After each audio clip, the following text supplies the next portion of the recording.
It's not necessary যে কোনো অর্গানাইজেশনের হয়ে আমাকে ভলান্টিয়ার হতে হবে। এখন ব্যাপারটা এরকম না যে আমি হচ্ছে যে বিদেশিদের কাছে যেটা পেয়েছি সেটা বাংলাদেশি ভলান্টিয়ারদের মধ্যে নেই, তাদের মধ্যে যেটা আছে আমাদের মধ্যে একই জিনিস আছে, বাট আমার কাছে মনে হয়েছে যে তারা অনেক বেশি ম্যাচিউর। আমার আসলে এক্সাক্ট মনে নেই, বাট বিদেশি যে ভলান্টিয়ার্স গুলো বাংলাদেশে এসেছে, বাংলাদেশে এসে বাংলাদেশের কমিউনিটির জন্য কাজ করার জন্য তাকে 700 পাউন্ড তাকে কালেক্ট করে জমা দিতে হয়েছে। এই 700 পাউন্ড আমি হচ্ছে বাংলাদেশের জন্য মানে খরচ করব, সেটা ওর দেশে বসে মানে ফান্ড রেজ করেছে 700 পাউন্ড জাস্ট বাংলাদেশে এসে সেই টাকাটা দিয়ে যেন বাংলাদেশের মানুষের জন্য কাজ করতে পারে। তখনই আমার মাথায় এসেছে যে দেশের বাইরে থেকে কিছু ভলান্টিয়ার বাংলাদেশে এসে যদি তারা 3 মাস কোনো কিছু চিন্তা না করে থাকতে পারে, তাহলে আমার পক্ষে থাকা সম্ভব। দেশ কিন্তু স্বাধীন হয়েছে ভলান্টিয়ারিজমের মাধ্যমে, এটা কন্ট্রিবিউশন। মানুষ কিন্তু নিজে কি হয় যে নিজে জানে যে নিজের জীবন চলে যাবে, কিন্তু তাও সে ভলান্টিয়ারিংলি ফাইট করছে, আরেকটা মানুষকে হেল্প করছে, এবং এটার মধ্যে আমরা কিন্তু স্বাধীনতা পাইছি। আমাদের যে মানে মনস্তাত্ত্বিক বিকাশটা, এটা কিন্তু এখন ধীরে ধীরে কমে গিয়েছে। আমার প্রেক্ষাপট থেকে যদি আমি বলি যে আমরা কিন্তু এখন খেলার মাঠগুলোকে কমিয়ে ফেলেছি। এখন যদি আমি বাংলাদেশের 64টা জেলায় কমিউনিকেট করতে চাই, উইদিন 2 আওয়ার্স আমার পক্ষে পসিবল। তখন আমি যখন মানুষের জন্য কাজ করা শুরু করছি, তখন আমি কিন্তু সবার জন্যই কাজ করছি। আর যখন আমি ফেমের জন্য কাজ করছি, যে আমি আসলে এই কাজটুকু করব, আমার একটা অ্যাওয়ার্ড থাকবে, আমার একটা ছবি থাকবে, এরপরে কিন্তু আমি যার জন্য কাজ করছি সে হারিয়ে যাবে, তার সাথে কিন্তু আমার কোনো যোগাযোগ থাকবে না।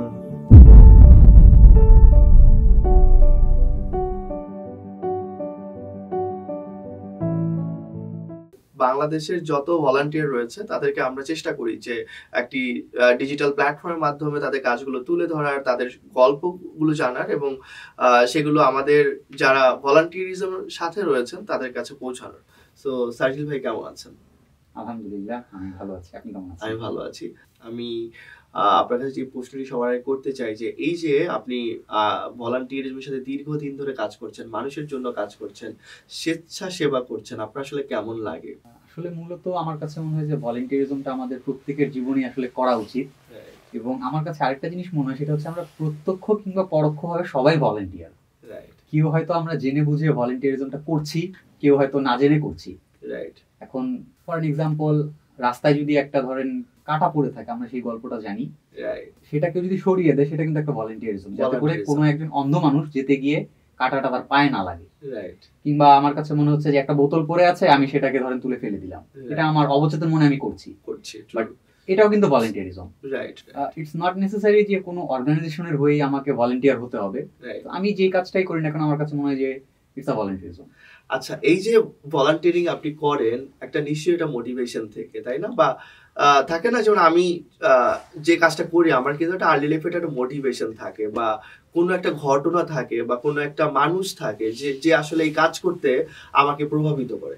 সো ওরকম কোনো গল্প আছে আপনার? এই গল্পটা বলতে গেলে আসলে পার্টিকুলার কোনো মানুষের কথা আমি বলবো না। এই গল্পটা আসলে খুবই ইন্টারেস্টিং। ছোটবেলায় যখন মানে আশেপাশে লোকালে ভাইয়াদের দেখতাম, তারা বিভিন্ন সাংস্কৃতিক অনুষ্ঠান করছে, বিভিন্ন স্কুলে যাচ্ছে, যে ফর্ম দিচ্ছে, এই সাধারণ জ্ঞান আছে পূরণ করো, এরপরে হচ্ছে তোমাদের পুরস্কার দেবো। তো আমার মনে আছে যে আসলে আমার শুরুটা সেখান থেকেই। তো ভাইয়ারা হচ্ছে প্রোগ্রাম করতো, তখন মনে হতো যে আমি যদি প্রোগ্রামে যাই, সেক্ষেত্রে হয়তো ভাইয়াদের সাথে পরিচয় হতে পারবো, তারা অনেক ভালো।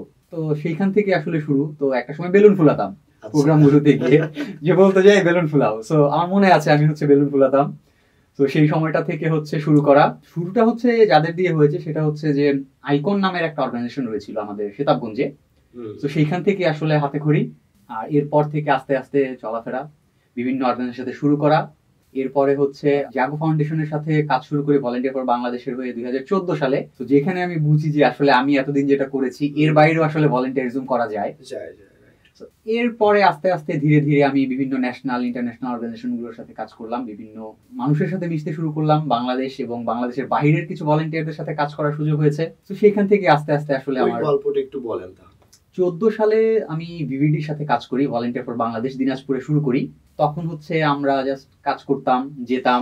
তখন একটা টার্ম ছিল, সেটা হচ্ছে সবাইকে গোলাপ ফুল দেয়া।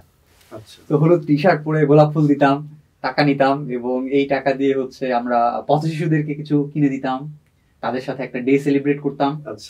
তো এরপর থেকে আস্তে আস্তে কাজ শুরু হলো। এরপরে হচ্ছে 2017 সালে এসে খোঁজ পেলাম ভিএসও বাংলাদেশের।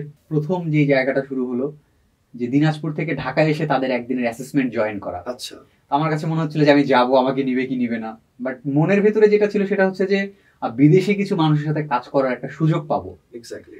এই জিনিসটা আমার মনে প্রাণে অনেক বেশি টেনেছে এবং কোনো কিছু চিন্তা না করে আসলে আমি ঢাকায় চলে এসেছিলাম। আচ্ছা, এই যে আপনি দেশের ভলান্টিয়ারদের সাথে কাজ করেছেন বাংলাদেশের, আবার একই সাথে দেশের বাইরে ভলান্টিয়ারদের সাথে কাজ করেছেন, একটা পার্থক্য কি কোথাও খুঁজে পেয়েছেন আপনি কাজ করতে গিয়ে? পার্থক্য বলতে গেলে ধরেন প্রতিটা কালচারেই ডিফারেন্ট কিছু থাকে।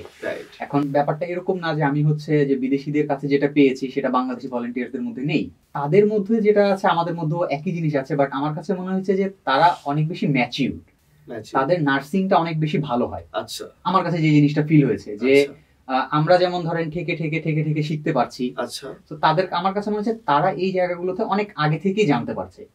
আমার কাছে যেটা ফিল হয়েছে যে বেশ কিছু ভলান্টিয়ারদের সাথে কাজ করতে গিয়ে, বিশেষ করে আমি যখন 2017 সালে খুলনায় কাজ করেছি বিদেশি ভলান্টিয়ারদের সাথে, তো তখন তারা বলেছে যে আমরা এটা আসলে অনেক আগে থেকেই করি, ছোটবেলা থেকেই আমরা করে আসি। ওকে, মানে এটা ওদের কালচারই রয়েছে যে ছোটবেলা থেকেই ওরা কমিউনিটির সাথে বিভিন্ন রকম বিভিন্ন ভাবে এঙ্গেজ হয়। হ্যাঁ, রাইট। এবং আমার আসলে এক্সাক্ট মনে নেই, বাট বিদেশি যে ভলান্টিয়ার্স গুলো বাংলাদেশে এসেছে, বাংলাদেশে এসে বাংলাদেশের কমিউনিটির জন্য কাজ করার জন্য তাকে 700 পাউন্ড তাকে কালেক্ট করে জমা দিতে হয়েছে।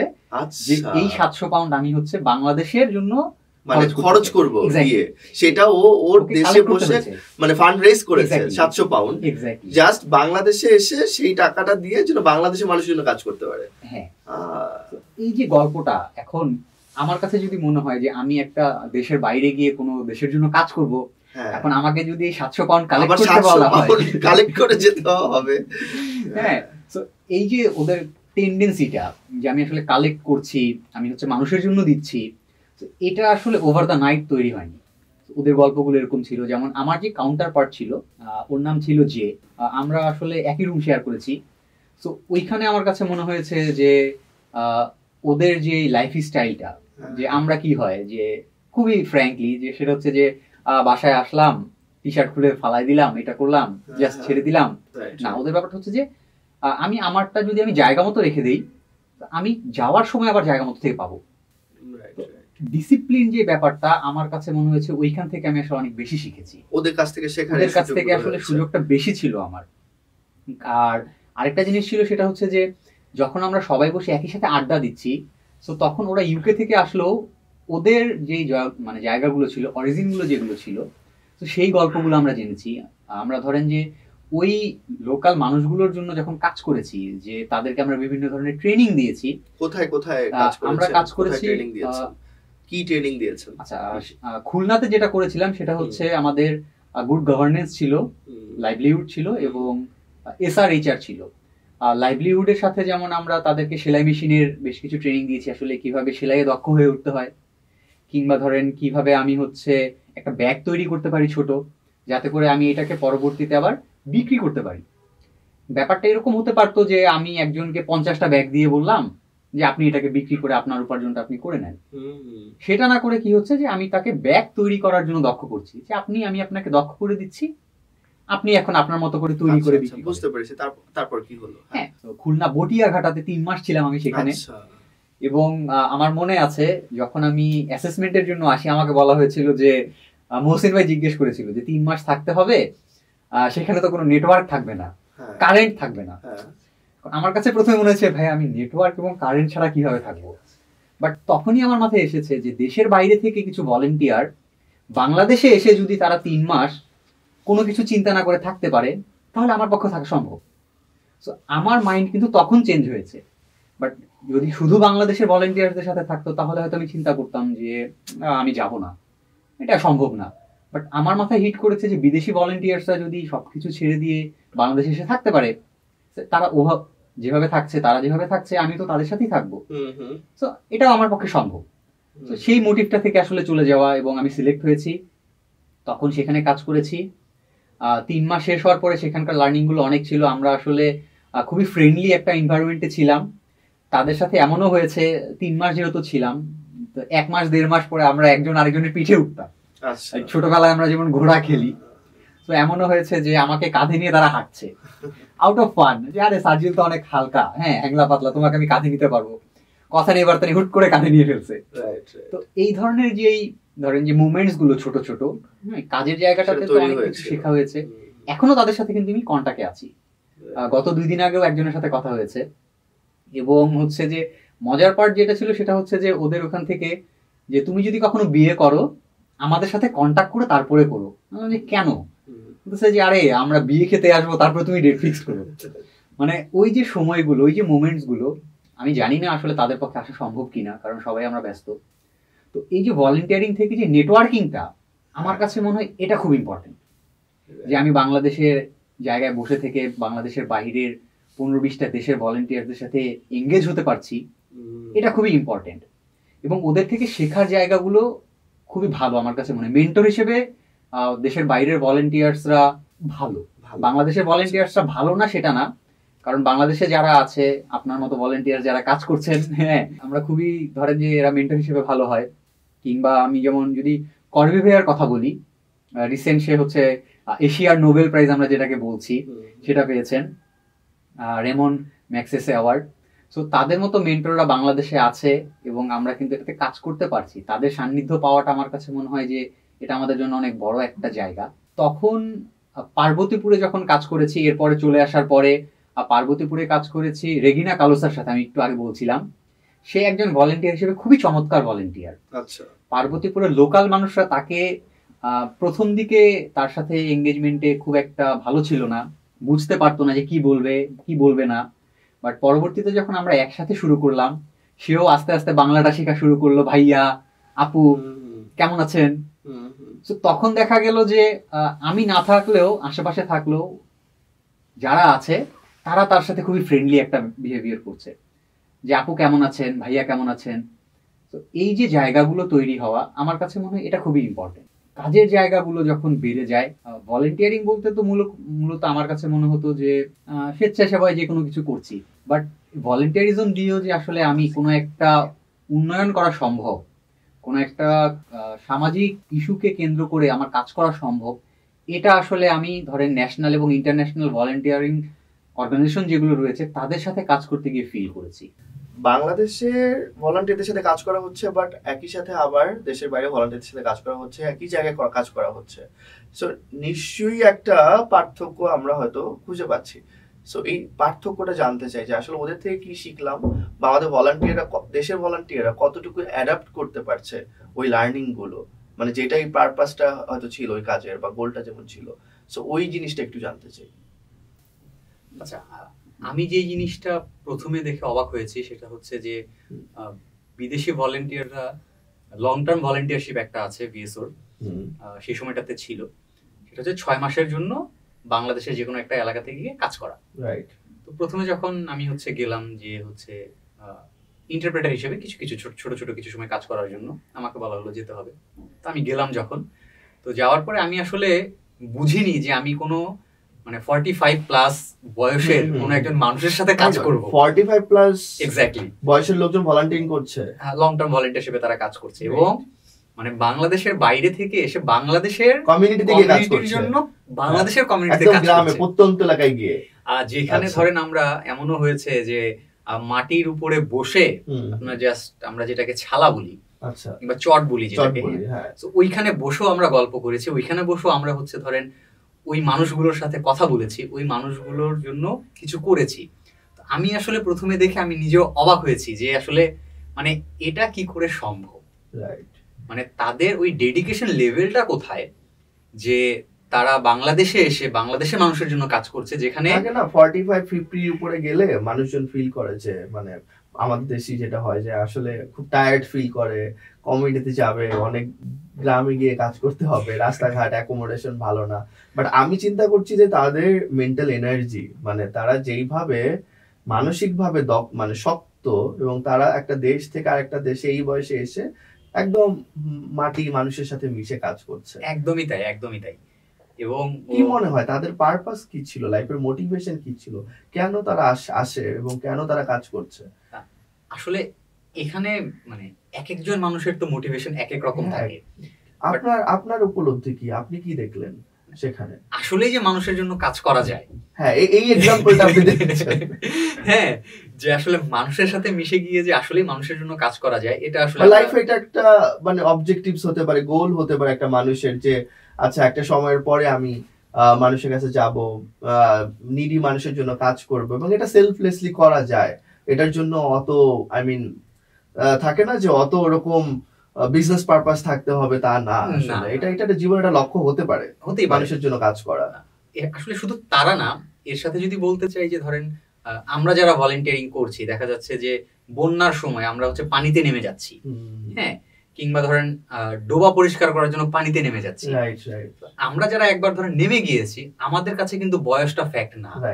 এখন আমার এখানে একটা প্রশ্ন আছে, এই যে আমি বলছি যে আমরা যারা একবার নেমে গেছি কিন্তু বয়সটা ফ্যাক্ট না, কিন্তু আপনি দেখবেন 30 বছর পরে যখন একটা ভলান্টিয়ার বা যার সোশ্যাল কমিটমেন্টটা অনেক স্ট্রং ছিল এক সময়, কিন্তু আমরা দেখি যে এরপরে আমি যেটা বলি আর কি, আমার কাছে অনেকটাই মনে হয়, সবাই না, যে যখন একটা প্রফেশনাল লাইফে চলে আসে, সেই প্রফেশনে গিয়ে সেভাবে সে আর কন্ট্রিবিউট করতে পারছে না বা ওই সময়টা দিচ্ছে না, এবং একটা সময় মনে হয় যে সে এখান থেকে হারিয়েই যায়।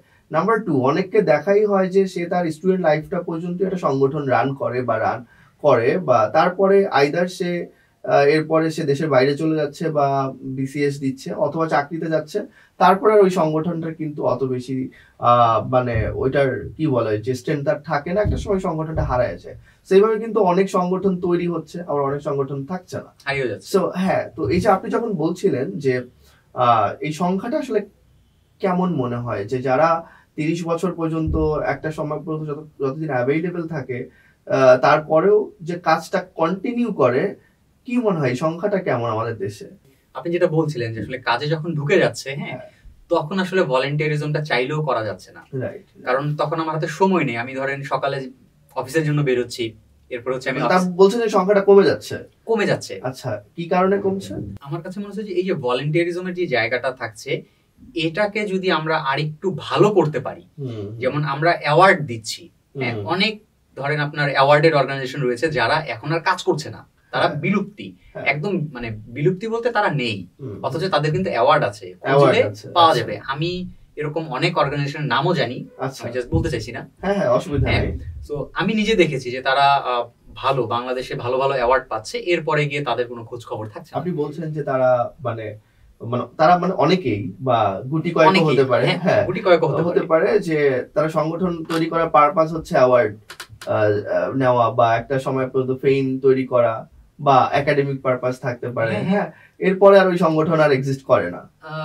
এটাও অনেক ক্ষেত্রে হতে পারে, কিন্তু আমার কাছে এটার একটা ব্যাখ্যা আছে যে এই যে পারপাসই হোক না কেন, সে যদি 2 বছরে হলেও কাজ করে, 10টা মানুষের জন্য উন্নয়ন করে বা 10টা মানুষের কাজে আসে, এটাও কি মানে কোনোভাবে ভালো কিনা, বা এটার পজিটিভ বা নেগেটিভ সাইডটা আসলে কি?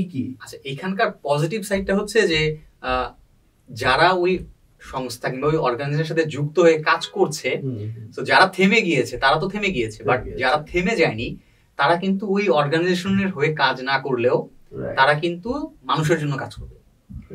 অর্গানাইজেশন হয়তো বা চেঞ্জ হয়ে যেতে পারে, কিন্তু মানুষের জন্য কাজ করাটা কিন্তু থেমে থাকবে না। কিন্তু এটা আবার একই সাথে এই যে মানুষটা লেটস সে অর্গানাইজেশন করলো, আবার একই সাথে তার পারপাস সার্ভ করলো, কিন্তু এটা যারা খুব অনেস্ট বা ডেডিকেটেড অর্গানাইজেশন, যারা আসলে মাটি মানুষের জন্য কাজ করে, আমি জানি না এটা কতটুকু মানে সম্ভব তাদের জন্য হয়, তাদের জন্য কি কোনোভাবে ডিমোটিভেট করে আপনার মনে হয় কোথাও গিয়ে তাদেরকে? তারা অ্যাওয়ার্ড পাচ্ছে না, ওরা পাচ্ছে, কিন্তু ওরা বেশি কাজ করছে, সেরকম হয় কি না আসলে? আচ্ছা, এটাও হয়, বাট এখানে আমার কাছে মনে হয় যে এটা হলেও যারা পাচ্ছে না তাদের আরেকটু টেকনিক্যাল হতে হবে। আচ্ছা, যে আসলে ও স্কিল ডেভেলপ করা উচিত বেশি। অনেক ক্ষেত্রে আসলে স্কিল তো মানে স্কিল হলেও হয় না, কারণ হচ্ছে নেটওয়ার্কিংটা একটা ফ্যাক্ট, এটাও কি পার্ট অফ দ্য স্কিল, যে নেটওয়ার্ক করতে পারছে কিনা। হ্যাঁ, আবার এমন অনেক অর্গানাইজেশন রয়েছে যারা ধরেন যে এইসব অ্যাওয়ার্ডের কথা চিন্তাই করে না। এরকম এই সংখ্যাটা কিন্তু আমাদের খুবই কম, যে হয়তো একদম অ্যাওয়ার্ড ভাবেই না। কিন্তু এছাড়া কিন্তু আমি যেটা বলবো যে মানে আমাকে যেটা পার্সোনালি মনে হয় যে একটা তরুণদের মধ্যে এই আগ্রহটা কিন্তু অনেক বেশি এই সময়টাতে এসে আমার কাছে মনে হয় যে তরুণদের মধ্যে অ্যাওয়ার্ড পাওয়ার প্রবণতাটা অনেক বেশি। যে আমি যদি একটা অ্যাওয়ার্ড পাই, সেক্ষেত্রে আমি এটা কোনো না কোনো ভাবে কাজে লাগাতে পারবো, কিংবা এটা আমার একটা ফেম এনে দিচ্ছে, কোনো একটা পারপাসকে সার্ভ করছে, কোনো একটা পারপাসকে সার্ভ করছে। কিন্তু আমরা মানে ওই ইথিক্যাল ভলান্টিয়ারিজমটা কি, তার মানে আলোচনা থেকে যেটা বোঝা যাচ্ছে যে একটু কি হারিয়ে যাচ্ছে কিনা, যে মানে 1971 থেকে শুরু করলে বাংলাদেশে অনেক জায়গাতে ভলান্টিয়ার বা ইউথদের কন্ট্রিবিউশন অনেক বেশি না। আমি তো বলি, মানে আমি অনেকেই বলে যে দেশ কিন্তু স্বাধীন হয়েছে ভলান্টিয়ারিজমের মাধ্যমে, একটা কন্ট্রিবিউশন। মানুষ কিন্তু নিজে কি হয় যে নিজে জানে যে নিজের জীবন চলে যাবে, কিন্তু তাও সে ভলান্টিয়ারিংলি ফাইট করছে, আরেকটা মানুষকে হেল্প করছে, এবং এন্ড অফ দ্য ডে আমরা কিন্তু স্বাধীনতা পাইছি। এখন এসে আসলে মানে এই চিত্র, আমি জানি না এটা মেজরিটি কি না, মাইনরিটিও হতে পারে, এই চিত্রটা মানে কম যায় কিন্তু অনেক হাইলাইটেড মেবি, হ্যাঁ এটা অনেক প্রকাশ্যে আসছে, অল্প হলেও এটা অনেক বেশি দেখা যাচ্ছে, অনেক ফোকাসড, হ্যাঁ। কিন্তু এটা খুব দুঃখজনক লাগে যে এরকম সেলফলেসলি যে শুধু কাজটা করেই যাব, ওই জিনিসটা একটু কমে যাচ্ছে। সো এই জায়গায় আমরা কি করতে পারি, বা আমাদের আসলে ভূমিকাটা কি, বা কি মনে হয় যে তরুণরা মানে যারা আমাদের ভলান্টিয়াররা দেখছে, যে বা ওই ইথিক্যাল ভলান্টিয়ারিজম চিন্তাটা ধরে রাখা, যে হ্যাঁ মানে আমাকে হয়তো এরকম হয় যে ভলান্টিয়ারিং করতে গেলে ধরেন আপনাকে পেমেন্ট দিতে হচ্ছে, বিভিন্ন রকম ফাইন্যান্সিয়াল অ্যাডভান্টেজ থাকতে হচ্ছে, কিন্তু একটা সময় ছিল যে যে ভলান্টিয়ারিজমটা করতেছে তার আসলে তেমন কোনো চাওয়া পাওয়া না, মানে এক্সেপ্ট এটা অনেক লং টার্ম এঙ্গেজমেন্ট না হলে, মানে ধরেন 5-7 দিনের একটা কাজ করতে হবে, সো আপনার একটা হয়তো খরচের ব্যাপার আছে। বাট এখন এমনও হয় একটা একদিনের ভলান্টিয়ারিং, বাট স্টিল এটা নিয়েও একটা তার একটা যেটা একটা লেটস সে কোনো একটা ট্রেনিং বা কোনো একটা, আমি জানি না এটা অনেক অনেক সংস্থার হয়তো একটা কি বলে যে মানে মানে তাদের হয়তো মেকানিজমের কারণে এটা হয়েছে, যেরকম হয় না যে একটা ট্রেনিং আপনি তার স্কিল ডেভেলপ করবেন, কিন্তু এটা মানে বিভিন্ন ভাবে দুঃখজনক যে আপনি সেজন্য তাকে অনারিয়াম দিচ্ছেন, তাকে ফুড, ভেনু, ট্রেনার, তার জন্য টিএডিএ এত কিছু দিয়েও আপনি তাকে দক্ষ করতে পারছেন না। আবার একই সাথে কিছু মানুষ নিজে নিজে স্বেচ্ছায় দক্ষ হচ্ছে। তো আসলে এই গ্যাপ গুলো কেন হচ্ছে মনে দাদা? আমার কাছে ছোট্ট একটা জিনিস যেটা হচ্ছে যে ধরেন একটা সময় আমি ফিল করতাম, তো এরপরে ধরেন আমাদের যেহেতু জানার কোনো শেষ নেই, আমরা তো বরাবরই জানছি, ধরেন আজকে আমার যে চিন্তা ভাবনাটা আছে, কিংবা আমি ধরেন যে চিন্তা ভাবনা নিয়ে এতদিন বড় হয়েছি, আজকে আপনার সাথে এখান থেকে কথা বলে যাওয়ার পরে আমার অনেক কিছু চেঞ্জ হয়ে যাবে। আমি যদি চাই যে আমি এই জিনিসগুলো ভুলছিলাম, এখন আমি ঠিক হয়ে গিয়েছি। তো এইখানে হচ্ছে যে আমরা যাদেরকে ট্রেনিং দিচ্ছি, ধরেন একদিনের জন্য আমি ডেকে আনছি, হ্যাঁ, আমার কাছে মনে হয় কিছু কিছু অর্গানাইজেশন তাদেরকে যে অনারিয়ামটা দিচ্ছে, এটা হচ্ছে যে আমি একটা মানুষকে ডেকে নিয়ে আসলাম, তার সময়ের একটা মূল্য আছে, সে আমাকে একটা সময় দিচ্ছে, সো আমি এই বাবদ তাকে একটা অনার করছি, এট দ্য সেম টাইম আমি তাকে স্কিলড করছি।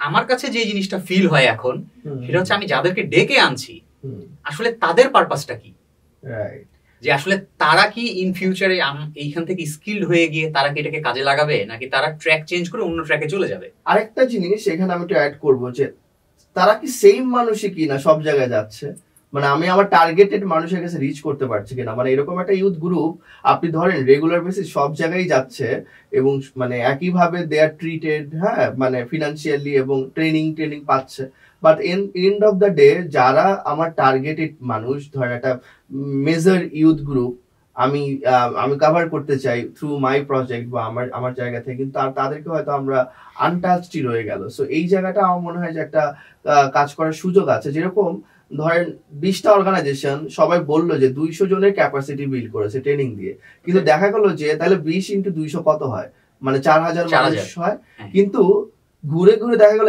এই 200 জন 20টা অর্গানাইজেশনই গেল, তাহলে কি 4000 হলো না 200 জনই হলো? 200 রয়ে গেল না, তাহলে কি আমরা কিন্তু 4000 কে কভার করতে পারছি না, 200 জনকে কভার করতে পারছি। আমরা বলছি যে হচ্ছে 20 জনকে দিয়ে 4000 কভার করছি, বাট 20 জনকে 200 জনই হচ্ছে, 200 জনই কিন্তু আলটিমেটলি রয়ে গেল। সো ওই জায়গাটাও আমার মনে হয় একটু কাজ করা উচিত। সংগঠন যারা ইউথদের নিয়ে কাজ করে, আমার কাছে মনে হয় যারা লেটস সে মানে এনজিওস, আইএনজিওস, গভর্নমেন্ট এজেন্সিও হতে পারে, যে তাদের কাছে একটা সেন্ট্রাল ডেটাবেস থাকে, তারা যদি দেখে যে এই স্কিল প্রোগ্রামের আওতায় তাদেরকে আনতে চায়, বা এই ট্রেনিং গুলোতে বা এই কনফারেন্সে আনতে চায়, তাদের মধ্যে এই নলেজটা দিতে চায়, মানে আমার মনে হয় যে ছেলে মেয়েটার গোল আছে যে ওর ক্লাইমেট নিয়ে কাজ করবে, ওকে আসলে ওই রিলেটেড অপরচুনিটি বেশি দেওয়া উচিত। আবার যার জেন্ডার ইস্যুতে আগ্রহ বেশি, তাকে ওই রিলেটেড অপরচুনিটি দেওয়া উচিত। সব এক ধরনের ইউথ ওই যে অনারিয়াম বা ফুড এগুলোর জন্য যদি সে বারবার সব জায়গায় গিয়েই মানে সে তার প্রেজেন্স থাকে, তো আলটিমেটলি ইউথ ডেভেলপমেন্টটা তখন হবে না। সো ওই পার্টিসিপেশন সিলেকশনের ক্ষেত্রে যারা থাকে, তাদের একটু মনিটরিং করা উচিত। তাদের আমার মনে হয় যে একটা মানে ইন্টারনাল কমিউনিকেশন প্রথমে বাড়ানো উচিত অন্যান্য সংগঠনগুলোর সাথে, এবং তাদের বেনিফিশিয়ারিজ বা পার্টিসিপেন্টদের সাথে ক্রস চেক করানো উচিত, এবং যারা সুযোগ পাচ্ছে না তাদেরকে আসলে কিন্তু বেশি বেশি সুযোগ তৈরি করা দেওয়া উচিত। এখানে হয় আবার এখানে আরেকটা জিনিস থাকে, সেটা হচ্ছে আমরা যখন একটাই এরিয়া ফিক্সড করি, যে ধরেন আমি ঢাকা জেলার কোনো একটা ধানমন্ডি ফিক্স করলাম, যে ধানমন্ডিতে আমি হচ্ছে ধরেন 500 জন ইউথকে 10টা ইউথ ক্লাবের মাধ্যমে অ্যাওয়ার করবো। আমার টার্গেট একটু বলছে ধানমন্ডির 500 জন। এখন এই ধানমন্ডির 500 জন খুঁজতে গিয়ে দেখা যাবে যে কিছু না কিছু কমন পড়ে যাবে, যে যেহেতু ছোট্ট একটা এরিয়া সবাই একসাথে। তো আমরা যদি এরকম করি যে আমি আসলে শুধুমাত্র ধানমন্ডিটা নিব না, এই 500 জন কাভার করার জন্য আমি ধানমন্ডি থেকে 200 নিব। আমি জানি ধানমন্ডিতে আমার 300 জন কাভার করা সম্ভব, বাট আমি টার্গেটের থেকে কিছু কম রাখবো, তাহলে হবে আমার কিছু মিস হয়ে যাচ্ছে। তো যারা মিস হয়ে যাচ্ছে তারা দেখা যাবে অন্য কোনো একটা অর্গানাইজেশন তাদের কাভার করে নিচ্ছে। তো আমরা যতটুকু আছে ততটুকু ফিক্স না করে যদি একটু কমাই দেই, আমার কাছে মনে হয় যে তাহলে যারা পাচ্ছে না তারা অন্য কারোর সাথে এরকম কিছু মেকানিজম আমার মনে হয় মানে তরুণদের নিয়ে কাজ করলে মানে সংগঠনগুলো বিল্ড করা উচিত। অনারিয়ামের ব্যাপারে আমার একটা কনসার্ন আছে, মানে আমি এটা অবশ্যই অ্যাপ্রিসিয়েট করি যে যাদের লেটস সে মানে টাইমটার ভ্যালু দেওয়া উচিত, এবং মানে ইউথরা যেহেতু একটা হোল ডে সময় দিচ্ছে, সো পার্টিসিপেন্ট হিসেবে তারা হয়তো অনারিয়াম বা এরকম সুভিনিয়ার ডিজার্ভ করে। এট দ্য সেম টাইম আমার কাছে এটাও মনে হয় যারা এইটা এফোর্ড করতে পারেন অর্গানাইজেশন, তাদের জন্য কি এটা একটা বাড়তি একটা প্রেশার হয়ে যায় কিনা, যে বাংলাদেশের ধরেন হয়তো কিছু বিদেশি সংস্থা পারে বা হয়তো কিছু দেশি সংস্থা পারে, কিন্তু যারা খুবই ভলান্টিয়ারিং মোডে রান করে তারা তো পারে না। তখন তাদের ক্ষেত্রে এই মানুষ নিয়ে কাজ করা একটা বড় রকম চাপ হয়ে যাচ্ছে, কারণ তখন তারা আর ওই টার্গেটেড ওই মানুষদেরকে পাচ্ছে না, বিকজ তারা তো হয়তো অন্য যেখানে আরেকটু সুবিধা হচ্ছে সেখানে যাবে, হুইচ ইজ ট্রু, সেটাকে আমি খারাপ ভাবে দেখছি না। কিন্তু আমার কাছে মনে হয় এই প্রবণতাটা একটু কোনো না কোনো ভাবে যাদের এই সাপোর্টটা দেওয়ার সম্ভব না সেই অর্গানাইজেশন গুলোকে এফেক্ট করে। নাম্বার 2, সেম প্রতিষ্ঠান যখন আবার এই ট্রেন্ডটা চালু করে, আবার এট দ্য সেম টাইম ওর আরেকটা প্রজেক্ট হয়তো বাজেট নাই। আমি এরকম অনেক ওই সেম অর্গানাইজেশনে আমি অনেক ইভেন্ট দেখেছি যে একটা ইভেন্টে প্রচুর মানুষ, আবার আরেকটা ইভেন্টে সেম প্রতিষ্ঠানেরই মানুষই হয় নাই, তখন তারা প্রচুর ইউথ অর্গানাইজেশনের সাথে পার্টনার করতেছে, হ্যাঁ, যে ভাই তোমরা কিছু মানে সাপোর্ট দাও। তো তারাও কি একটা সময় গিয়ে একটা প্রোগ্রাম আরেকটা প্রোগ্রামের জন্য ডিরেক্টলি অর ইনডিরেক্টলি কি এফেক্টেড হচ্ছে? অবশ্যই। কারণ একটা প্রোগ্রামের মেকানিজমের কারণে আরেকটা প্রোগ্রাম কিন্তু হ্যাম্পার হচ্ছে, কারণ তরুণদের মধ্যে তো একটা ফিক্সড মাইন্ডসেট, বা তরুণ বলবো না, পার্টিসিপেন্টদের মধ্যে তৈরি হয়েই যাচ্ছে। সো যখনই ও জানে যে মনিটারি ভ্যালুটা নাই, তখন কিন্তু সে আর ওইগুলোতে পার্টিসিপেট করছে। বাট হয়তো এমনও হতে পারতো যে ওখানে যাওয়াটা ওর জন্য বেশি ইম্পর্টেন্ট ছিল রাদার আগে যেখানে গিয়েছে, তাই না? সো এখানে কিন্তু একটা মানে একটা চ্যালেঞ্জ আমার কাছে মনে হয় যে হচ্ছেই কোনো না কোনো ভাবে। আবার আরেকটা জিনিস, যে এই কালচারটা যতদিন তৈরি হবে, একটা সময় গিয়ে দেখা যাবে যে ইউথরা এর বাইরে বা পার্টিসিপেন্টরা এর বাইরে কিন্তু আর পার্টিসিপেট করছে না। তো সেইটা হয়তো এটা হারিয়ে যাচ্ছে। আপনি ওই যেটা বলছিলেন যে হচ্ছে আপনার ওই 30 পরে গিয়ে অনেকে হারিয়ে যাচ্ছে, হ্যাঁ, আমার কাছে মনে হয় যে এটা ওটার সাথে লিঙ্কড হতে পারে, যে আমি আসলে সেই সময়টা পর্যন্ত যেতে পারছি, আমার সময় টাইম ছিল, বাট এখন আমি যেতে চাইছি না, যেতে পারছি না, কিংবা ধরেন ওই সময়টা পর্যন্ত শুধুমাত্র আমার ধরেন যে ফান্ডিং অর্গানাইজেশন গুলো কাজ করতো, এরপরে আমার পেছনে ফান্ডিংটা নাই, যার কারণে আমি আসলে আর যাচ্ছি না, এফোর্টটা দিচ্ছি না, আমি যেতে চাইছি না। তাহলে সত্যিকারের ইউথ ডেভেলপমেন্টটা আসলে কিভাবে হবে যদি আমরা মানে এই মেকানিজমের মধ্যেই সবসময় থাকি, যে ঘুরে ফিরে কিছু সেমিনার অ্যাটেন্ড করা, সেখান থেকে আমি আবার আসলাম, কিন্তু কমিউনিটি লেভেল যে প্রেজেন্স সেটা কিন্তু মানে মানে এই তরুণদের কত শতাংশেরই সেই প্রেজেন্সটা থাকে, মানে যেটা তার নিজেরও ডেভেলপ হবে। যেমন আমরা দেখি যে তরুণরা যখন নিজে গিয়ে সরাসরি কমিউনিটিতে কাজ করে, ওর নিজেরও ডেভেলপ হচ্ছে, আবার কমিউনিটি ডেভেলপ হচ্ছে, কিন্তু ওই নলেজটা এনে যে কমিউনিটি লেভেল মানে যে প্রেজেন্সটা, সেটা কি মানে হয় সব সময়, মানে এখানেও কি একটা গ্যাপ থাকে? আমার এখানে অবশ্যই একটা গ্যাপ থাকে, কারণ আমি যখন শিখছি না, আমি তখন কিন্তু জানবো না যে আমার আসলে কমিউনিটির সমস্যাটা কি, কিংবা আমার সেখানে সলভ করার ক্ষেত্রে রোলটা কি হতে পারে। হ্যাঁ, বিদেশি ভলেন্টিয়ারদের কথা যেহেতু বারবার বলছিলাম, আমি যেই 3 মাস খুলনাতে ছিলাম বিদেশি ভলেন্টিয়ারদের সাথে কমিউনিটি ডেভেলপমেন্টের জন্য, সেখানে আমার পার্সোনাল গ্রোথ অনেক বেশি হয়েছে। তো ওই পার্সোনাল গ্রোথ থেকে হওয়ার পর আমি যখন আমার কমিউনিটিতে এসেছি, আমার জেলাতে আমার কমিউনিটিতে আসার পরে, তখন কিন্তু আমার কাছে অনেক কিছুই ভিজিবল হয়েছে, যারে এটা তো এরকম একটা সমস্যা, হ্যাঁ, এটা তো এরকম একটা সমস্যা, এই সমস্যাগুলো তো চাইলে আমি এইভাবে সলভ করতে পারি, কিংবা পূর্বে একটা সময় ছিল যখন আমি ইউএনও অফিসে যেতে ভয় পেতাম, যে নির্বাহী কার্যালয় অফিসে আমি যাব, সে আমাকে কি মনে করবে, কিংবা সে আমার সাথে কথা বলবে কিনা। বাট ওই যে কমিউনিটি ডেভেলপমেন্টে যখন আমি গেলাম, তাদের সাথে আমি 3 মাস থাকলাম, তাদের সাথে আমি অনেক কিছু শিখলাম, যেহেতু আমাকে কমিউনিটি ডেভেলপমেন্ট করতে হচ্ছে, বিভিন্ন অফিসগুলোতে আমাকে যেতে হচ্ছে, গুড গভর্নেন্স করতে হচ্ছে, তখন আমি বুঝলাম যে না, আসলে আমি যখন এগিয়ে যাব তখন তারা আমাকে একটা ফ্লোর দেবে। এবং এর পরবর্তীতে এসে কিন্তু আমি ডিসি অফিসের প্রোগ্রাম অ্যাটেন্ড করেছি অ্যাজ আ ভলান্টিয়ার। বাট তার সুযোগগুলো তৈরি হয়েছে, তার আগ পর্যন্ত তো আমি জানতাম না যে আমি অ্যাজ আ ভলান্টিয়ার হিসেবে আমি ডিসি অফিসে যেতে পারি, কিংবা অ্যাজ আ ভলান্টিয়ার হিসেবে আমি একজন তরুণ হিসেবে আমার ওখানে একটা পজিশন আছে হোল্ড করার, এবং সেখানে আমার ভয়েসটা কিন্তু ডিমান্ড করে। এক্স্যাক্টলি, কিন্তু জানা ছিল না। এই ছোট ছোট জিনিসগুলো কিন্তু আমার জানা ছিল না। তো এই যে আমি ধরলাম যে পলিসি বা অ্যাডভোকেসি লেভেলের যে মানে কাজগুলো হয় সেক্ষেত্রে, বাট আমার যে প্রশ্নটা ছিল যে মেইনলি যে একদম আপনি যেটা অনেকদিন করেছেন, যেরকম আপনি বলেছিলেন বটিয়াঘাটাতে, রংপুরে একদম ডিরেক্টলি মাটি এবং মানুষের কাছে গেলেন, হ্যাঁ, ওই মানুষটা পাশে দাঁড়ালেন, তার জন্য প্রশিক্ষণের ব্যবস্থা করলেন, তাকে হয়তো কিছু না দিতে পারলে 2টা পরামর্শ দিয়ে বললেন জীবনটা আসলে এভাবে চালিয়ে নেওয়া যায়, হ্যাঁ, বা আমাদের যতটুকু রিসোর্স আছে সেটুকুই আমরা কাজে লাগিয়ে জীবনে আরেকটু এগিয়ে যেতে পারি।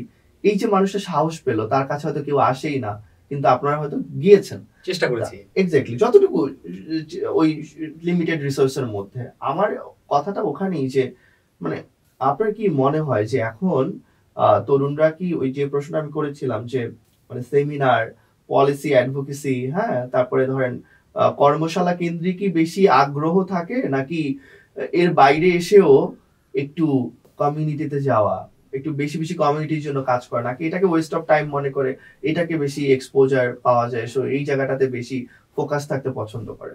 এখানে আপনার 2 ধরনের মানুষই আমার কাছে মনে হয় যে পাওয়া সম্ভব। 2 ধরনের মানুষই আছে, এক্স্যাক্টলি 2 ধরনের মানুষই আছে। এবং এখানে যেটা আমার কাছে বরাবরই ফিল হয়েছে, যে আমি যখন ফিল করব যে আমার আসলে মানুষের জন্য কিছু করা উচিত, কিংবা আমি যখন কাউকে দেখবো, শিখবো, তখন থেকেই কিন্তু আমার কাজ করার প্রবণতাটা বাড়বে।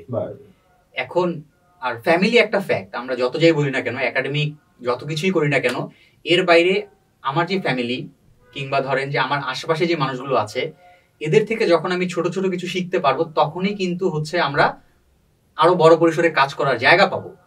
এবং আমাদের যেই মানে মনস্তাত্ত্বিক বিকাশটা, এটা কিন্তু এখন ধীরে ধীরে কমে গিয়েছে। আমার প্রেক্ষাপট থেকে যদি আমি বলি যে আমরা কিন্তু এখন খেলার মাঠগুলোকে কমিয়ে ফেলেছি। বাট একটা সময় কি ছিল, আমরা খেলার মাঠে যখন খেলতে যেতাম, তখন এখন আমি রিলেট করতে পারি যে তখনও আমার একটা নেটওয়ার্কিং তৈরি হতো। আমি ছোট ছিলাম, একটা সময় বল কুড়াতাম, এরপরে একটু বড় হলাম, ভাইয়ারা আমাকে খেলায় ডাকলো, এরপর হয়তো বা ব্যাটসম্যান হিসেবে নিল, ব্যাটার হিসেবে নিল, এরপর হয়তো বল করতে দিল। বাট আমার ওই জায়গাটা কিন্তু আমাকে তৈরি করতে হয়েছে, যে আমি খেলতে যাব, আমি খেলবো, আমার ওই জায়গাটা লাগবে। সো তখন আমার কাছে মনে হয়েছে যে না, আমি ওই জিনিসটা চাচ্ছি। এট দ্য সেম টাইম যদি আমি ফিল করি যে আমি আসলে মানুষের জন্য কিছু করব, আমি কমিউনিটির জন্য কিছু করব, এখান থেকে আমার পারপাসটা এখানে ইম্পর্টেন্ট। এক্স্যাক্টলি, যে আসলে কে কোন পারপাসে কাজ করতে আসে, হ্যাঁ, যার পারপাস মনে হয় যে মানুষ, কমিউনিটি, সে ওখানে যাচ্ছে। এক্স্যাক্টলি, তখন আমার যদি মনে হয় যে আমাকে এই কর্মশালাটা আমার জন্য উপকারের, তখন কিন্তু আমি দেখবো না যে কর্মশালায় আসলে আমাকে টাকা দিচ্ছে, আমাকে অনার করছে, আমি এমনও হয়েছে আমি দিনাজপুর থেকে ঢাকায় এসে একদিনের সেমিনার অ্যাটেন্ড করেছি, আমাকে তারা যেহেতু সবার জন্য দুপুরের ফুড বরাদ্দ ছিল, সবার জন্য দুপুরের ফুড তারা প্রোভাইড করেছে, এর বাইরে কিন্তু কোনো অনারিয়াম দেয়নি। বাট আমার কাছে মনে হয়েছে আমি যদি এখানে একটা যাই, আমি যদি একদিনের জন্য সেখানে যাই, আমি বাংলাদেশের 300 ইউথের সাথে মিট করতে পারবো। দ্যাট মিনস আমার নেটওয়ার্কিংটা এক জায়গা থেকে 300 জায়গায় ছড়িয়ে যাবে। আমার পারপাসটা ছিল যে আমি ভলান্টিয়ারিং করছি, আমি নেটওয়ার্কিং বাড়াচ্ছি, সো আমি এটা বাড়াতে চাই। তো তখন কি হচ্ছে, আমার পারপাসটা হচ্ছে নেটওয়ার্কিং বাড়ানো, যাতে করে কোনো একটা সময়ে আমরা যেখানেই কাজ করি না কেন আমার এই জায়গাটা থাকে। বিদেশি ভলান্টিয়ারের বাইরে যদি বলতে চাই, ন্যাশনাল ভলান্টিয়ারিজম, ন্যাশনাল অর্গানাইজেশন যেগুলো রয়েছে, আল্লাহর রহমতে আমার কাছে মনে হয় যে এখন যদি আমি বাংলাদেশের 64টা জেলায় কমিউনিকেট করতে চাই, উইদিন 2 আওয়ার্স আমার পক্ষে পসিবল। কারণ এই যে জাগো ফাউন্ডেশন কিংবা হচ্ছে ভলান্টিয়ার ফর বাংলাদেশ যেটা রয়েছে, তো তাদের সাথে কাজ করতে গিয়ে এখন কিন্তু আমরা সমগ্র বাংলাদেশে কাজ করছি। সো এখন এই জায়গাটাতে কি হয়েছে, আমার নেটওয়ার্কিংটা বেড়েছে। আমি কিন্তু এখানে এসে বলতে পারছি যে আমি ভিভিডির একটা পার্ট। দ্যাট মিনস আমি যদি 64টা জেলার কোনো একটা জেলায় ফোন দেই, ভিভিডির কোনো একজন মেম্বার্সকে, যে আমি ভাইয়া এখানে এসেছি আপনার জেলাতে, আমি একটু প্রবলেমে পড়েছি, আমার মনে হয় না সে আমাকে না করবে যে আমি আপনাকে উপকার করতে পারবো না। কারণ কি আমাদের পারপাসটা সেম, আমরা একটা টিম, আমরা একটা ফ্যামিলি। সো একজন ফ্যামিলি মেম্বার্স হয়ে কিন্তু আরেকজন ফ্যামিলি মেম্বার্স এর কোনো একটা ঝামেলাতে এগিয়ে আসবে না, ব্যাপারটা কিন্তু এরকম না। তার মানে কি যে আমি কমিউনিটিতে কাজ করছি, আমি ওইখানে কাজ করতে গিয়ে যদি কোনো প্রবলেম ফেস করি আমি কিন্তু তাদেরকে পাচ্ছি, তার মানে কি লোকাল আমি একটা সাপোর্ট পাচ্ছি। আমি যখন চিন্তা করবো আমি আমার কমিউনিটির জন্য কাজ করছি, তখন এট দ্য সেম টাইম আমি শুধুমাত্র আমার কমিউনিটির জন্য কাজ করছি না, আমি কিন্তু সমগ্র জাতির জন্য কাজ করছি। কারণ আমি আজকে যে মানুষটাকে ট্রেন করছি কিংবা যে মানুষটাকে আমি দক্ষ করে তুলছি আমার কমিউনিটির জন্য, 10 বছর পরে গিয়ে সে যে দেশের বাইরের কোনো জায়গায় সেটেল হয়ে যাবে না, এটা কিন্তু আমি জানি না। তাহলে কি হচ্ছে যে একই সময়ে আমি যখন শুরু করছি, তখন আমি যখন মানুষের জন্য কাজ করা শুরু করছি, তখন আমি কিন্তু সবার জন্যই কাজ করছি। আর যখন আমি ফেমের জন্য কাজ করছি যে আমি আসলে এই কাজটুকু করব, আমার একটা অ্যাওয়ার্ড থাকবে, আমার একটা ছবি থাকবে, এরপরে কিন্তু আমি যার জন্য কাজ করছি সে হারিয়ে যাবে, তার সাথে কিন্তু আমার কোনো যোগাযোগ থাকবে না। আর বিদেশি ভলেন্টিয়ারদের কথা যেটা বলছিলাম, যে এখনো তারা বলে যে তুমি দেশের বাইরে আসো, তুমি যদি আমাদের এখানে আসো, ঘুরতে আসো, ইটস ফাইন। ইভেন আমার এমনও অফার হয়েছে যে তুমি আমার দেশে আসো, তোমাকে নিয়ে আমি কুইন্সের কনসার্ট দেখতে যাবো। সো আমার কাছে মনে হয়েছে যে ওই যে নেটওয়ার্কিংটা এবং ওই যে জায়গাটা, ওই যে কমিটমেন্টটা, এই জায়গাগুলোতে আমাদের দেশের বাইরের ভলেন্টিয়াররা আমাদের থেকে একটু বেশি এগিয়ে। ডিসিপ্লিন এবং হচ্ছে কমিটমেন্টের জায়গাটাতে একটু বেশি এগিয়ে, খুব বেশি না। আমি আসলে আমাদের দেশের ভলেন্টিয়ারদেরকে ছোট করছি না, বাট আমার কাছে মনে হচ্ছে এটা ওদের ওই জায়গাটাতে তৈরি হয়েছে, ওদের কালচারটাতেও তৈরি হয়েছে। কারণ ওরা ছোট থেকেই বড় হচ্ছে সবাইকে দেখে দেখে যে আসলে আমাকে এই কাজগুলো করতে হবে। এট দ্য সেম টাইম আমি যেমন ছোট থেকে দেখে বড় হয়েছি, তো স্বভাবতই আপনার আমার কিংবা আমাদের মতো ভলেন্টিয়ার যারা রয়েছে তাদের সাথে বাকি ভলেন্টিয়ারদের যারা রিসেন্ট কাজ করছে, আপনি দেখলেই বুঝতে পারবেন ছোট্ট একটা ডিফারেন্স আপনি কিন্তু ক্রিয়েট করতে পারছেন। ইটস নট লাইক তারা কাজ করছে না, তারাও কাজ করছে, বাট ওই যে জায়গাটা, ধরেন আমি যদি 40 পার হয়ে যায় কিংবা 50 পার হয়ে যায়, এরপরও যদি আমি দেখি কোথাও ভলেন্টিয়ারিং হচ্ছে, আমার সুযোগ আছে, আমি কিন্তু চলে যাবো, আমি কিন্তু কাজ করব। আমি হচ্ছে কারণ বাজারের একটা ভলেন্টিয়ারিং অর্গানাইজেশন, তার একটা স্ট্রাইকে দাঁড়িয়েছিল। তো আমি জাস্ট ফার্ম গেট থেকে বাসার দিকে আসছিলাম, তো হুট করে আমার কাছে মনে হলো হাতে যেহেতু আমার আধা ঘন্টা সময় আছে, আমি ওই স্ট্রাইকে দাঁড়িয়ে যাই অ্যাজ এ ভলেন্টিয়ার হিসেবে। সো আমিও গিয়ে তাদের সাথে কিন্তু আধা ঘন্টা দাঁড়িয়েছিলাম, বাট এটা আমি কিন্তু ইচ্ছাকৃত করিনি। আমি পরে রিয়েলাইজ করেছি এটা আমার সাবকনসিয়াস মাইন্ড আমাকে বলেছে যে আসলে তোমার তো কোনো কাজ নেই, তুমি ভলেন্টিয়ারিং করো, তুমি যেহেতু সাথে আছো। আমি কিন্তু দেখিনি আসলে কারা করছে। প্রতিষ্ঠান সবসময় ইম্পর্টেন্ট না, প্রতিষ্ঠান সবসময় ইম্পর্টেন্ট না, কস্টটা সবসময় ইম্পর্টেন্ট।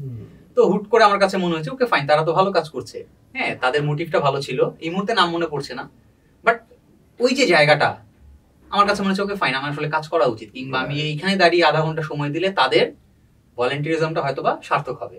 আমার কাছে মনে হয়েছে যে আমি তাদেরকে সাপোর্ট দিতে পারছি একটু আমার সময়টা দিয়ে, আমার মানে ধরেন ম্যান পাওয়ার দিয়ে। একজন ভলেন্টিয়ার এগিয়ে আসা মানে কি একজন ম্যান পাওয়ার বেড়ে যাওয়া, সো আমার সাথে যদি আরো 2 জন এগিয়ে আসে আরো 2 জন বেড়ে যাবে। সো এই যে ট্যাগ গুলো হয়, এগুলো কিন্তু আমরা আস্তে আস্তে ক্রিয়েট করি, এই জায়গাগুলোতে আমাদের কাজ করার জায়গাটা বাড়ে। আর যে জিনিসটা আসলে খুবই কম চোখে পড়ে আমার, বয়সের যে বিষয়টা বলছিলাম, সরি টু সে, যে 45+ একজন মানুষ এসে কাজ করছে, এটা আসলে আমাদের জন্য কতটুকু ভালো কিংবা খারাপ আমরা দেখছি এই জিনিসটা। কারণ অনেকেই বলে যে আসলে তারা আসছে, তারা কি করবে, হ্যাঁ কয়দিন পরে চলে যাবে। এই ধরনের কথাগুলো কিন্তু আমরা কমিউনিটিতে শুনতাম, আরে আসছে কয়দিনের জন্য, কয়দিন পরে তো চলে যাবে, এরপরে আর কি হবে। ওই জায়গাটাতে খারাপ লাগতো, বাট যে সময়টা যতটুকুই সে দিচ্ছে ওটাতে অ্যাপ্রিশিয়েট হওয়া উচিত আর কি। যে কিছু করছে না তার থেকে যে 2 মিনিট কাজ করছে, সে তো 2 মিনিট কাজ করছে। হ্যাঁ, যে আপনি ধরেন সারা বছর কাজ করছেন, আমি হচ্ছে 1 মাসের জন্য কাজ করছি, বাট আপনি যদি আমাকে ওই 1 মাসের জন্য অ্যাপ্রিশিয়েট না করে আপনি আমাকে কটাক্ষ করেন যে আরে তুমি তো 1 মাস পরে চলেই যাবা, তুমি আর কি কাজ করবা, তখন হবে কি আমি কিন্তু 1 মাস পরে আবার হয়তো বা অন্য কোনো একটা সময় 1 মাস কাজ করার আমার মধ্যে একটা প্রবণতা থাকতে পারতো, বাট ওই প্রবণতাটা কিন্তু আমি মানে অঙ্কুরে বিনাশ করে দিচ্ছি। আরে 1 মাস কাজ করে কিছু হবে না। রেদার আমরা যদি অ্যাপ্রিশিয়েট করি ওকে ফাইন, তুমি 1 মাস যে কাজ করছো, তুমি এই 1 মাস কাজ করতে গিয়ে তুমি এই জিনিসগুলোর সাথে কাজ করো, আমরা যদি তাদেরকে শিখিয়ে দেই, যারা বড়রা আছে, যে ঠিক আছে আমি দেখলাম এরা 1 মাস কাজ করছে, আমি তাদেরকে ডেকে নিয়ে আসলাম। এখন অনেক কম ভলান্টিয়ার আসে দেশের বাইরে থেকে, কি কারণে মনে হয় আপনার? যেমন ভিওসে এখন আমি ওরকম দেখি না যে মানে অত ভলান্টিয়ার দেশের বাইরে থেকে আসে, সো এই প্রোগ্রামগুলো মানে অনেক কমে আসছে। প্রোগ্রামগুলো কমে আসার পেছনের এক্সাক্ট কারণটা আসলে আমি বলতে পারবো না, এটা আসলে আমার জানা নেই, এক্সাক্ট কারণটা জানা নেই। এমনি বাইরে থেকে কি মনে হয়? এমনি তো যেটা হতে পারে সেটা হচ্ছে যে ধরেন যে করোনা পরিস্থিতির অনেক বড় একটা ফ্যাক্ট ছিল, তো এরপর থেকে আসলে ধীরে ধীরে সবকিছু কমতে শুরু করেছে। আচ্ছা, তো ওটা একটা কারণ হতে পারে। পারে। কিংবা ধরেন যে যাতায়াতের ক্ষেত্রে যে কস্টিং গুলো তাদেরকে বেয়ার করতে হচ্ছে, তারা এখানে কি চ্যালেঞ্জ ফেস করতো, যেটা বা এরকম কোনো চ্যালেঞ্জ আছে কিনা যেটা আমাদের দায়িত্ব ছিল এই সমস্যাগুলো সমাধান করা, হ্যাঁ সেটা আমরা কোথাও ব্যর্থ হয়েছি কিনা আপনার কাজের অভিজ্ঞতা থেকে? এখানে যেটা ছিল যে মানুষজন প্রচুর ছবি তুলতে চাইতো, প্রচুর ছবি তুলতে চাইতো। আর আমার কাছে মনে হয়েছে এটা আসলে খুব বড় পরিসরে এফেক্ট না করলেও কিছুটা প্রভাব এটা আছে। মানে প্রথম দিকে তারা হচ্ছে এটা নিতে পারতো না, যেহেতু চ্যালেঞ্জেস থাকেই, হ্যাঁ, তো ওই জায়গাটাতে তারা তারা কখনো না করেনি যে আমি তুলবো না, হ্যাঁ, বাট তাদের ওই জায়গাগুলোকে আরেকটু এখন এখানে আসলে চ্যালেঞ্জেস হিসেবে নিলে আমার কাছে মনে হয় আমরা আসলে সফল হব। এটাতে অন্য কোনো টার্ম ইউজ না করা, অন্য কোনো কিছু না বলাই ভালো, কারণ আমি এক জায়গায় কাজ করতে গেলে মানুষজন আসবেই এবং আমি জানি যে আমাকে এই সমস্যাগুলো সম্মুখীন হয়ে তারপরে কাজ করতে হবে, নতুন কমিউনিটি এক্সপেরিয়েন্স হিসেবে দেখতে হবে। আর আমার মনে হয় যে অনেকগুলো জায়গা নিয়ে কথা বলছি, একটা বিষয় একটু আনা উচিত যে তরুণরা এই সময়ে যে কো কারিকুলার অ্যাক্টিভিটিস হিসেবে ভলান্টিয়ারিজমটাকে কিন্তু একটা ওয়ান অফ দ্য প্রায়োরিটি জায়গায় রেখেছে, এবং আমি মনে করি যে which is fine, because co curricular অ্যাক্টিভিটিতে ভলান্টিয়ারিজমটা যদি আরও বেশি কি বলে যে অ্যাক্টিভ এঙ্গেজমেন্ট যদি থাকতো, সেটা কিন্তু ওদের ক্যারিয়ারে অনেক বেশি হেল্প করে। সো আপনি যেরকম ভলান্টিয়ারিজম করেছেন, এখন নিশ্চয়ই সেই জায়গা থেকে একটা সুযোগ হচ্ছে বিভিন্ন রকম, সেটা চাকরি জায়গা থেকে হতে পারে, ক্যারিয়ারে একাডেমিকের জায়গা থেকে হতে পারে। তো কি মনে হয় ভলান্টিয়ারিজম আপনাকে ভলান্টিয়ারিজম ব্যক্তিগতভাবে কোন জায়গাগুলোতে আসলে সাহায্য করে? আচ্ছা, আজকে যেমন ধরেন আপনার এখানে এসে কথা বলতে পারা, এটা কিন্তু হচ্ছে ভলান্টিয়ারিজমের একদম ধরেন যে একদম জলজন্ত উদাহরণ। হ্যাঁ, আমার ভলান্টিয়ারিজমের ওই কাজগুলো আমি যদি না করতাম, আজকে কিন্তু আমি এখানে এসে আপনার সাথে কথা বলতে পারতাম না। হ্যাঁ, আমি যদি ভলান্টিয়ারিজম না করতাম, এখানে আসা আমার পক্ষে সম্ভব ছিল না, কিংবা আপনার সাথে আমার কানেক্ট হওয়া পসিবল ছিল না। আমার পার্সোনাল স্কিলের যত কিছুই তৈরি হয়েছে, একাডেমিক যেটা করেছে সেটা তো আমরা সবাই অলমোস্ট সবার কাছে একাডেমিকটা একটা ফ্যাক্ট, একাডেমিকভাবে তারা গ্রো হয়, বাট এর বাইরে যাবতীয় যা হয়েছে সবকিছু আমার ভলান্টিয়ারিজমের থ্রু হয়েছে। আজকে কথা বলতে পারাটা এটাও আমার ভলান্টিয়ারিজমের ফ্যাক্ট। এরপরে হচ্ছে ধরেন আমার বিভিন্ন যে স্কিলগুলো তৈরি হয়েছে, যেমন আমরা যদি ছোট ছোট কিছু বলি, যেমন ট্রান্সক্রিপশন করা, এটাও তৈরি হয়েছে আমার ভলান্টিয়ারিজমের থ্রুতে। ইন্টারপ্রেটার হিসেবে কাজ করা, এটা তৈরি হয়েছে আমার ভলান্টিয়ারিজমের থ্রুতে। কিংবা ধরেন এর পাশাপাশি অন্যান্য যাই করছি না কেন, এগুলো কিন্তু একাডেমিকের বাইরে আমার তৈরি হয়েছে ভলান্টিয়ারিজমের থ্রুতে। এবং আমার পক্ষে যদি সম্ভব হতো, আমি আসলে ভলান্টিয়ারিজম অ্যাক্টিভিটিসটা আমাদের শিক্ষা ব্যবস্থায় দিতে চেতাম। প্রতি মাসে, যেমন আমরা এখন যেহেতু পরীক্ষা নেই, সো আমি আসলে প্ল্যান করতাম যে প্রতি বছর একজন মানুষের আপনার 365 দিন যেহেতু আমরা কাউন্ট করছি এক বছরে, 100 ঘন্টার ভলান্টিয়ারিজম একটা রেকর্ড তাকে দেখাতে হবে সারা বছরের জন্য। এটা হতে পারে বিভিন্ন বিষয়ের উপরে, বিভিন্ন জায়গার উপরে, যে যেই মানুষটার কিংবা যেই স্টুডেন্টের ধরেন কি বলবো, এটা যে আগ্রহের জায়গা যেটা, সেটার উপরে বেস্ট করে সে 100 ঘন্টার ভলান্টিয়ারিজম একটা রেকর্ড তাকে দিতে হবে। এটা একাডেমিকে একদম একাডেমিকের মধ্যে আমার কাছে, আমার যদি যোগ্যতা থাকতো কিংবা আমার যদি ক্ষমতা থাকতো, আমি এটাকে ট্রাই করতাম। এবং আমার কাছে মনে হয় এটা তাদের জন্য আপনি কখনো মানে চেষ্টা করেছেন পলিসি লেভেলে আপনার যে ধরনের প্রোগ্রামগুলোতে আপনি যুক্ত হন সেখানে কথা বলার? পলিসি লেভেলে আমরা হচ্ছে ধরেন বিভিন্ন সময় তো এগুলো নিয়ে কথা বলি, হ্যাঁ, যে আমরা আসলে কিভাবে কাজ করব, এই বিষয়টা নিয়ে কখনো এক্স্যাক্ট এইটা নিয়ে আসলে কখনো পলিসি লেভেল অ্যাডভোকেসি করা হয়নি। বাট পরবর্তীতে কখনো যদি সুযোগ হয়, আমি আসলে চেষ্টা করবো যে এটা নিয়ে আসলে একটু কথা বলা যায় কিনা, যে আসলে পলিসি লেভেল অ্যাডভোকেসিতে আমরা ভলান্টিয়ারিজমটাকে ইনক্লুড করতে পারি কিনা। কারণ আপনি যেটা বলছিলেন যে এখন ভলান্টিয়ারিজমটা তরুণরা অনেক ভালোভাবে দেখছে, রাইট, কারণ এটাকে তারা অনেক ভালোভাবে নিচ্ছে। কারণ হচ্ছে এখান থেকে যেটাই আমরা ফল পাই না কেন, সার্টিফিকেট পাই কিংবা যাই পাই, এবং এই রেকগনিশনগুলো আমরা কাজে লাগাতে পারছি। হ্যাঁ, কারণ আমি দেশের বাইরে যেতে গেলে যখন আমি একটা ভলান্টিয়ারিং সার্টিফিকেট প্রোভাইড করছি, এটাকে কিন্তু তারা ভালোভাবে দেখছে। But at the same time আপনি যদি বাংলাদেশের কোনো একটা অফিসে জব করতে গিয়ে আপনি বলেন আমার হচ্ছে গিয়ে ভলান্টিয়ারিজমের এতগুলো সার্টিফিকেট আছে, তারা কি এটা কাউন্ট করবে? আমার মনে হয়, আমার ব্যক্তিগত অপিনিয়ন হচ্ছে যে এখন যেসব প্রতিষ্ঠান মানে একদম ফ্রেশ যারা ইউথ তাদের নেওয়ার চেয়ে মানে যারা একটু কো কারিকুলার অ্যাক্টিভিটি আছে বা এই ধরনের ও যে পজিশনে হায়ার করে সেই পজিশনে ভলান্টিয়ারিজম বা কো কারিকুলার অ্যাক্টিভিটিতে ওই ধরনের কাজ করেছে কিছুটা এগিয়ে থাকে, 1 নাম্বার। নাম্বার 2 হচ্ছে যে যারা যেসব প্রতিষ্ঠান খুবই দক্ষ বা মানে HR টিম খুবই দক্ষ, তারা যেটা করে যে ও আসলে একগাদা সার্টিফিকেট দেখে না, ও আসলে দেখে ডেটা। মানে ধরেন এটাও একটা আলোচনার বিষয় হতে পারে আজকে, যেরকম আমাদের ইউথরা বা আমরাই বা অনেকেই যেরকম প্রচুর প্রোগ্রাম অ্যাটেন্ড করি, তো প্রচুর সার্টিফিকেট আমি পাই। তো অনেকের বাসায় দেখবেন যে প্রচুর মেডেল অ্যান্ড সার্টিফিকেট দিয়ে পুরো রুম সাজানো আছে, টি-শার্ট, মেডেল, সার্টিফিকেট, ক্রেস্ট। তো এখন হুইচ ইজ ফাইন, এটা একটা জীবনের একটা নস্টালজিও, বয়স হলে আমি এটা দেখলে আমার খুব ভালো লাগবে। কিন্তু এটা যদি ক্যারিয়ারে আপনি আবার মানে ক্যারিয়ারের জায়গা থেকে দেখেন, আমার মনে হয় যে মানে এত একগাদা জিনিসের চেয়ে রাদার আপনার জিনিসটা কতটা কোয়ান্টিটিভ না হয় কোয়ালিটিটিভ, মানে আপনি পার্টিসিপেট করেছেন কতগুলো জায়গায়, এর চেয়েও মোর ইম্পর্টেন্ট যে আপনি আপনার ইম্প্যাক্টটা কি, যেটা আপনি ডেটা দিয়ে বলতে পারবেন। যেমন ধরেন আপনি লেটস সে একটা কমিউনিটি ডেভেলপমেন্ট প্রোগ্রামের আন্ডারে আপনি 20টা মানুষের ধরেন যে অল্টারনেটিভ লাইভলিহুডের ব্যবস্থা করছেন। ধরেন আপনি তার ধরেন যে 20টা ওয়াটার স্যানিটেশন প্ল্যান্ট স্থাপন করেছেন বা নিরাপদ পানির জন্য যে সিস্টেম সেটা ডেভেলপ করে দিয়েছেন। তো আমার কাছে মনে হয় যে এই জায়গাগুলো আমার কাছে মনে হয় যে অনেক বেশি ইম্পর্টেন্ট রাদার আমি জাস্ট শুধু বললাম যে আমার 50টা সার্টিফিকেট আছে। আচ্ছা, এই যেহেতু মানে ওয়াটার প্ল্যান্টের কথা যেহেতু বলছিলেন, সেটা হচ্ছে যে আমি লাস্ট ইয়ারে বান্দরবনে গিয়েছিলাম।